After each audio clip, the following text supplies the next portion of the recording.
नमस्कार, मी आहे मनीषा पंडित.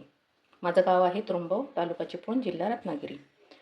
आज मी कोथिंबीरच्या वड्या करणार आहे. आज बाजारात कोथिंबीर स्वस्त मिळाली म्हणून मी बारीक चिरून घेतले. त्याच्यासाठी लागणार आहे साहित्य. माझ्या पद्धतीत मी जे बनवते ना तसंच तुम्ही पण करून बघा, सुंदर होईल. ओली मिरची, आलं आणि लसूण याचा ठेचा केला आहे मी.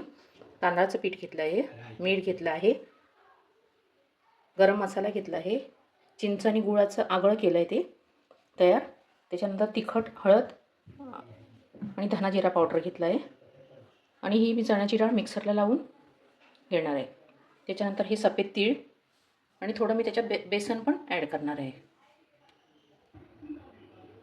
ह्याच्यात मी चण्याची डाळ वाटलेली आहे, हे बघा अशी, एवढी अशी बारीक वाटायची. त्याच्यानंतर मी आता ह्याच्यात हे चिंचेचं आणि गुळाचं पाणी टाकणार आहे. त्याच्यानंतर हा गरम मसाला आहे, ही धना जिरा पावडर आहे,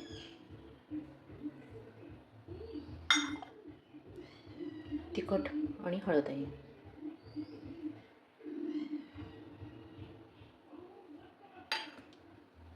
हे मीठ आहे.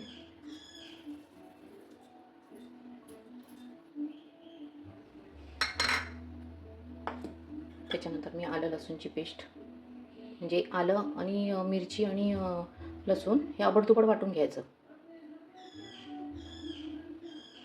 हे तांदळाचं पीठ आहे, जेणेकरून मग ह्याला जरा कुरकुरीतपणा येतो.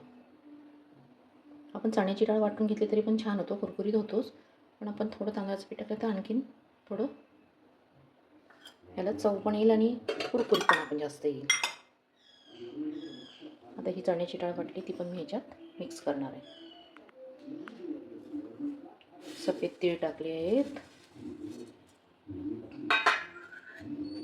ही डाळ आहे मी वाटलेली ती ह्याच्यात मिक्स करणार आणि बेसनही मी ह्याच्यात ॲड करणार आहे. ह्याच्यामध्ये मी बेसन पण ॲड केलं आहे. आपल्याला लागेल ना तेवढंच बेसन घ्यायचं, कारण का आपण ऑलरेडी आधीच चण्याची डाळ वाटून टाकली आहे. हे असं मी पीठ मळून घेतलं आहे. आता ह्याचे मी गोल असे रोल करणार आहे. गोल म्हणजे असे लांब बुटके, हे असे करून घ्यायचे. हे बघा, हे बघा. आता मी हे असे चाळणी ठेवते. ह्या अशा मी तयार करून ठेवल्या आहेत. आता ह्या मी चाळणीवर खाली गरम पाणी ठेवून वाफवून घेणार. ह्या मी अशा वाफवून घेतल्या. या वाफवलेल्या मी आता काढल्यात आणि ह्या दुसऱ्या टाकल्या आहेत. ह्या अशा बघा कशा मस्तपैकी फुगलेत आहेत ना. आता नंतर आपण ह्याला तळून बघूया.